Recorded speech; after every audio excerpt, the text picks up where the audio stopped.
Please welcome the stars of It Follows, Maika Monroe and Daniel Zovatto.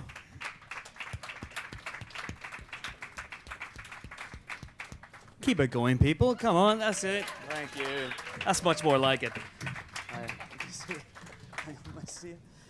Got water on your seats as well. It's all good. We think of everything here.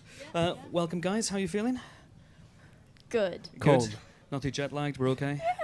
A little bit. Yeah, a little Okay, bit. excellent. Let's fight through it, and let's talk about the film itself. If you can, we've just seen the trailer, but for people who haven't seen the trailer, how would you describe It Follows? Well, I guess it's a difficult film to describe, but for me, the best way to explain it, the first conversation that I had with the director was over the phone, and he was telling me where this idea came from, and it was his nightmares as a kid. He had this consistent dream of this thing following him, and sometimes it'd be family members or people that he recognized. And he would wake up right before it got to him, but it was a slow-paced thing that was following him throughout his dreams. It. Yeah. Just a kid. Yeah. It. Oh, it's Not just a- a not a thing. kid. Not a kid. No. Not a kid. But it could take the form of a kid. It could, yes. If it wanted to. And a goat as well. Yes. And so from there, he eventually pieced that together. Yeah, he said that he wrote the script in, I think, 10 days. And With then this thing here following we are. him Yes, incessantly. precisely. All the way Continually through. running away. Amazing. It's an extraordinary film, and it's an extraordinary premise as well.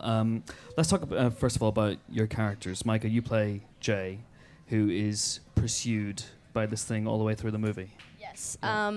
What I really liked about her is that she starts off, in a sense, kind of a typical teenager and thrown into this insane situation. And throughout the film, you're kind of watching her deal with this. And I think what's nice is that she's somewhat relatable. And I think, teenagers watching this, or anyone, even, adults, can kind of relate to her. And in the end, you see her kind of come out a hero, and I don't think that she ever looked at herself as a hero. But in the end, she's very strong, which I was drawn to. And Daniel, who do you play? The hottie. I play Greg, which is Micah, which is Jay's neighbor, and I don't believe in this it thing following her, and I think it's kind of like her own. That I'm crazy. Yeah, basically. Yeah. And so I kind of take the role of, I'm kind of like, let me show you that what's going on with you, it's not really true. So, yeah, that's sort of my role. I don't want to spoil the movie. It's a tough one to talk about, isn't it? It is a really tough one. I'm basically, I don't believe in this thing. Yeah. Okay. But in essence, if you were looking for a horror film analogy, Johnny Depp in Nightmare on Elm Street's not a bad one as well? Hell yeah. Yeah? I'll take that. Yeah. You'll take that one, absolutely. Okay. So how did you both get in the fall for this? I mean, you said it was a phone call from David, the director. Yeah, I was actually, I was filming a movie called The Guest at the time that I... There's a whoop. I heard a whoop. There was a whoop. Well-deserved whoop. Yeah, so I sent in my audition tape, and reading the script, I thought it was just so odd and bizarre, and had no idea how this would translate into a movie. And so I kind of did some research on the director, and I saw his previous film called Myth of American Sleepover. That is, it's so odd and bizarrely amazing. Just because I've never seen anything quite like it. It's kind of got this dreamlike, hazy feel. So I was thinking, okay, so you have that vibe and you throw it into a horror movie, and I thought it might be something kind of special. So I guess that's what brought me to the movie. And Daniel? Well, for me as well, I mean, I read the script twice because I couldn't believe what I was reading. and then I was like, all right, let's see what he's done before, because maybe it could be something special. And like Maika was saying, I saw Myth of the American Sleepover, which you should all check out. And yeah, it just made sense. And I was so on it. I was like, let's do this. And both films, as you described, Maika, you have this hazy, dreamy vibe, as you were saying. Which is something that really translates here as well. This is not like any of the horror film I've seen for a long time. What's David like on set? I mean, what sort of mood does he manufacture on set?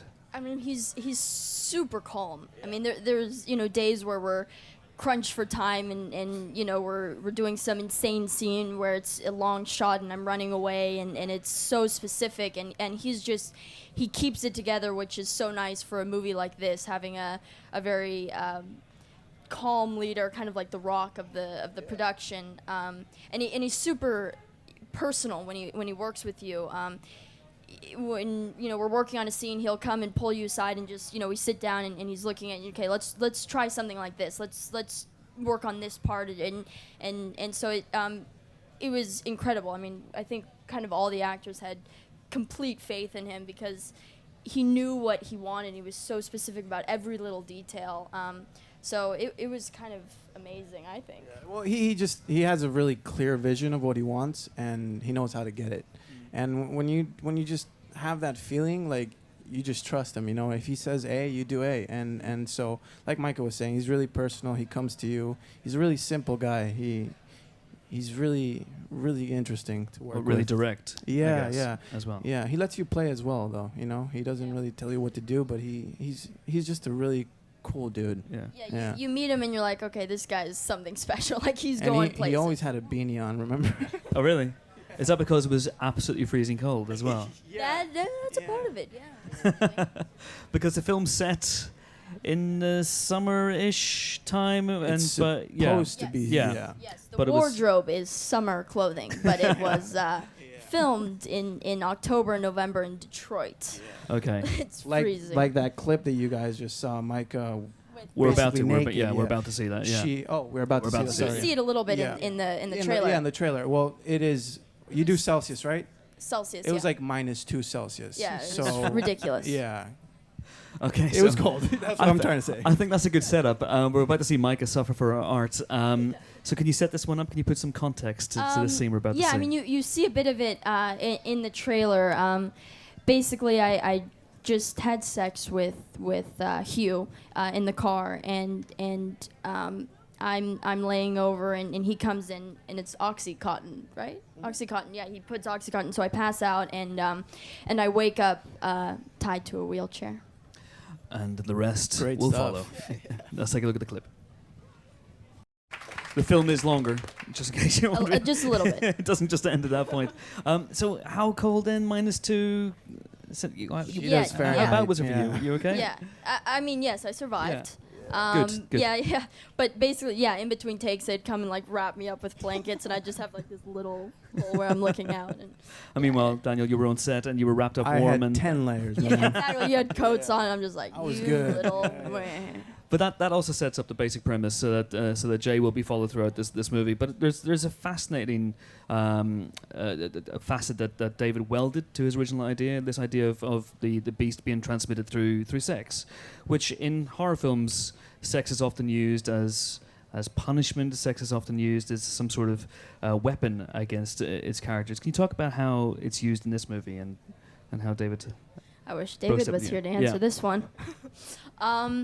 I mean, I don't know. For David, I know that you know, he had this original idea from his dreams, and he wanted to kind of add more to it, and so he thought that the sex, you know, that it would spread through sex and you pass it along was something kind of interesting to kind of add to this nightmarish idea. And I think, you know, it's throughout the film, it's kind of this consistent, you feel this dread throughout the whole movie. It never really lets you go from it, and so I don't know. It's like a manifestation of death itself. It's always there. It's always coming after you.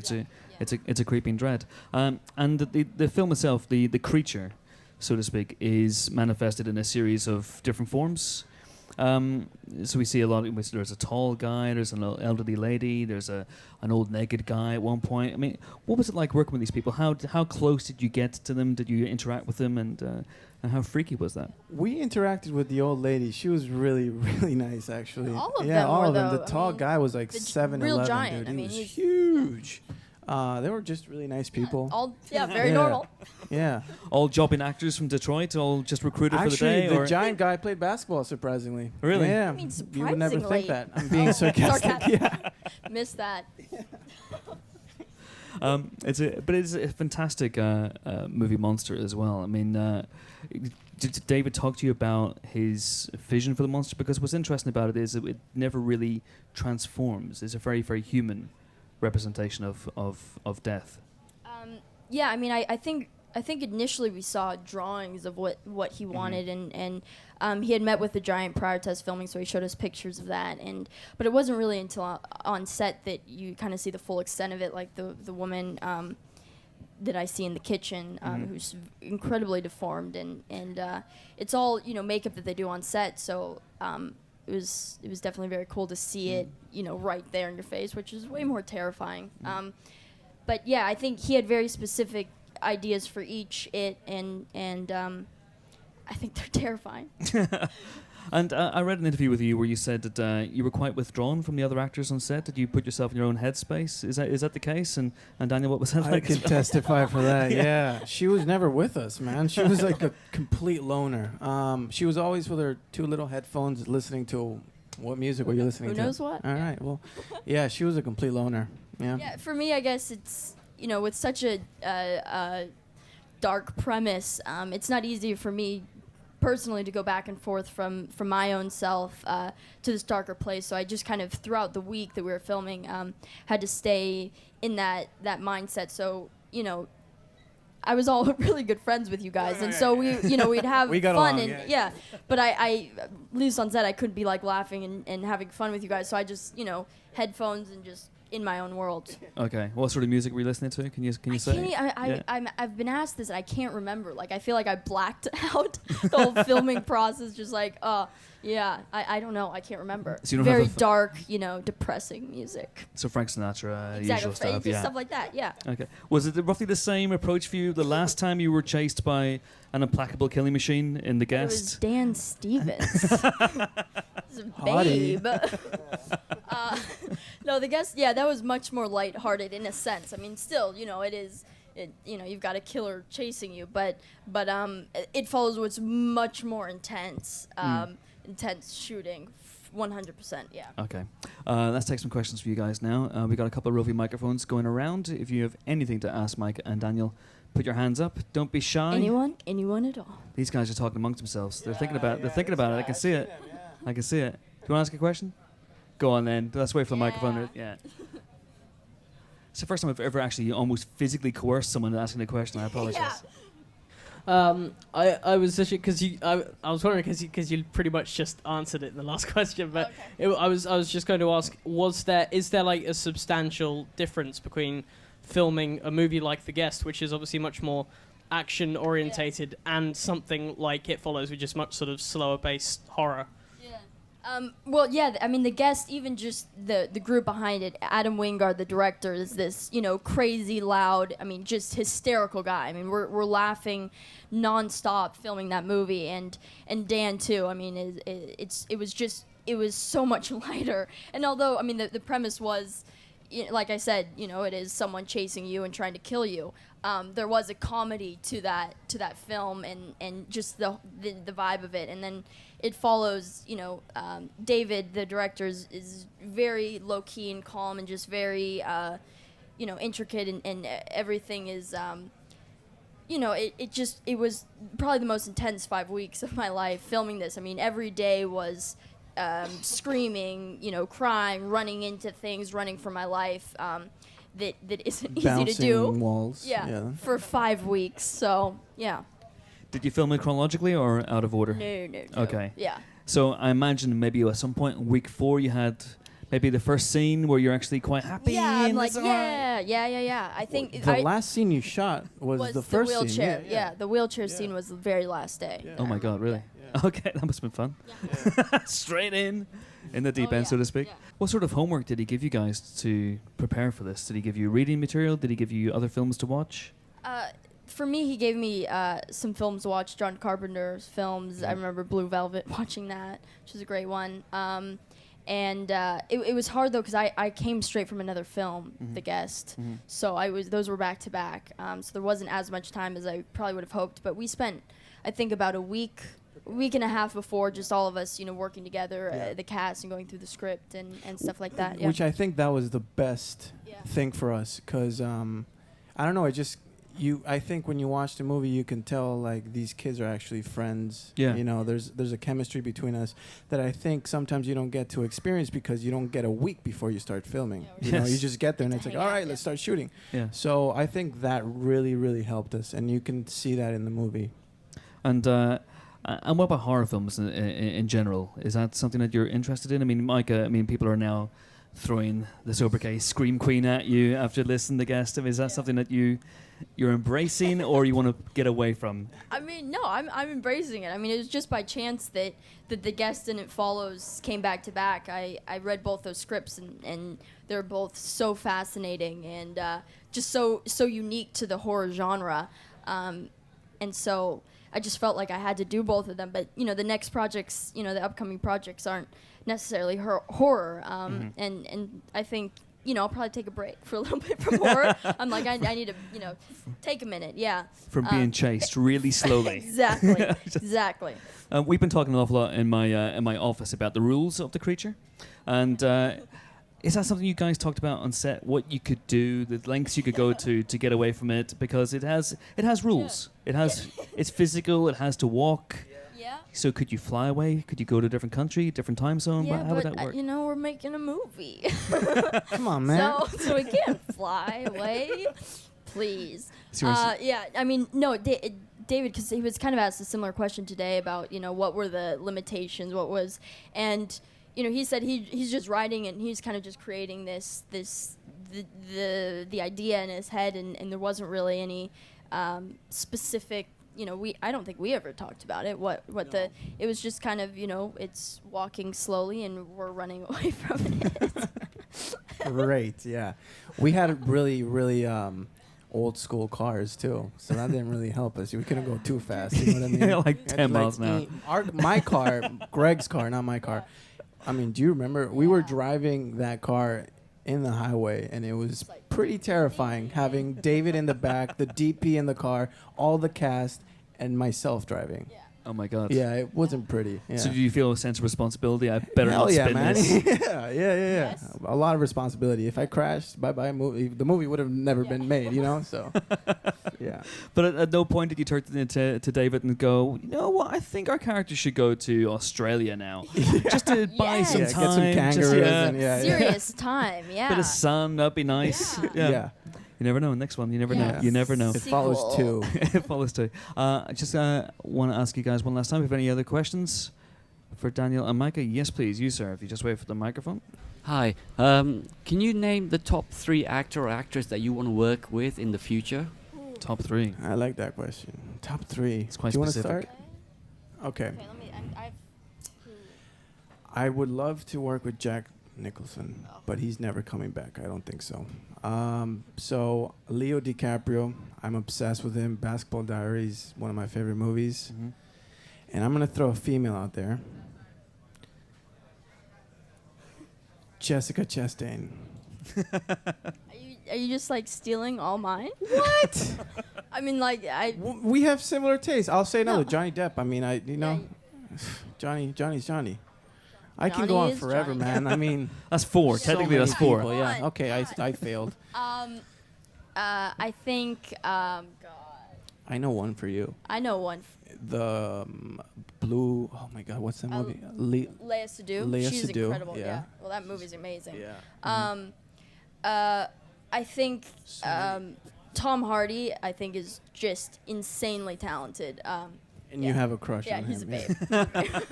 That also. No, I helps. mean every movie that he does is incredible. Yeah. It What's the is. movie you saw? Bronson. Yeah. Bronson. That's a Yeah, that's great great. movie. Jessica Chastain is another one. I mean, as a female, I look up to her just because has such a variety. You see her in The Help, this over the top character, and then in a movie like Zero Dark 30, I think if I had to look up to her career, I think that's so amazing. Mixing around, and then probably gonna have to go with Meryl Streep or a classic one like that. I think that would be pretty. I feel like I would learn so much from working with someone like that. So out of left field, Meryl Streep, let the young up and comer. Yeah. Yeah. What movies Yeah. has she done? Who knows? Who knows? Yeah. Just one thing we always like to ask people on these Q&As is just how they got into the business, because a lot of people want to know and want to follow in your footsteps. So how did you get into acting in the first place? I'm from Costa Rica, which I don't know if you guys know where it is, but it's a small country in Central America. And I always wanted to do this since I was a really young boy. And I decided to go to New York when I was 18 and pursue my dream of acting. And that's kind of how it all started. It's probably not quite as easy as that, though, was it? It was Well, no, it was, yeah, I mean, there's a lot of things, yeah, but I just knew that if I wanted to make this happen, I had to get out of where, I was, Costa Rica, yeah, so New York was the place to go at the time, yeah. Absolutely. And Mike, you almost fell into it in a way, didn't you? Yeah, well, I started, I grew up doing dance. Dance was kind of my life, and I think at that age, I think I was like 13, and I was like totally set I was going to be a paramedic. That was like what I wanted to do, which I don't know why. Now I'm just like, that's absolutely crazy. You okay with blood? Yeah, I am, but then I realized like how you'd have so many nightmares at night. Like, all you the don't people, already? Oh, I do, but I mean, imagine like you're thinking you can't save a life, and you're just, I mean, it would be bad. This is acting, man. It'd be a dark life. It's not real. Yeah, okay. Come on. It's all fake. So anyways, yeah, I grew up doing dance, and literally by chance, I think it was a production company contacted the dance company that I was with, and said we need young kids as background dancers, and I was like, yeah, sure, sounds fun, why not? So my mom, drove me to LA, and I just remember walking on set and just being in awe of the whole process of making a movie, and it happens to be a horror movie, and of course, and yeah, I mean, it just started from there. I was on set, even when I didn't have to be there, I was behind the camera, and so I got to know the director really well, and he ended up writing me into the script with, I think I said like, "Yes, Grandpa," or something like that, and it's a good line. And then it just kind of slowly started from there, and here I am. And do you still keep up the dancing? Can we expect it follows the musical? It follows. Musical. Hell yes.